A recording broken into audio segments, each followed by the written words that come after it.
ও এখন মমতা ব্যানার্জি কতক্ষণে ছেড়ে পালাবে তার নিয়ে ব্যস্ত, এবং ওই ছেড়ে পালানো যেমন কেউ কোনো দেশের প্রধানমন্ত্রী পালাচ্ছে, তো মমতা ব্যানার্জি এখন পালানোর সময় এসে গেছে।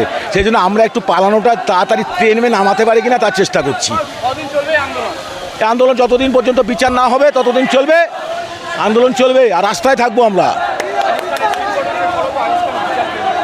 এটাই তো, এই প্রশ্নটা তো মানুষের কাছে, যে আমরা এমন একটা রাজ্যে বসবাস করছি যেখানে আইনেও বিচার পাচ্ছে না, তাহলে রাস্তা কি? তাহলে কি আমরা কি মানুষের কাছে বলতে চাই, তাহলে কি মানুষ আইন হাতে তুলে নেবে?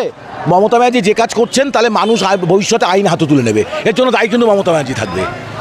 যদি আইনের শাসন প্রতিষ্ঠা না করতে পারেন তাহলে কিসের মুখ্যমন্ত্রী, কিসের পুলিশ মন্ত্রী? উনি কিসের পুলিশ মন্ত্রী? ওনাকে তো ক্ষমতায় বসানো হয়েছে আইনের শাসন প্রতিষ্ঠা করতে, রাজধর্ম পালন করতে। উনি রাজধর্ম পালন করছেন কি? পুলিশ আর আমলাদের নিয়ে ক্ষমতা চালাচ্ছে।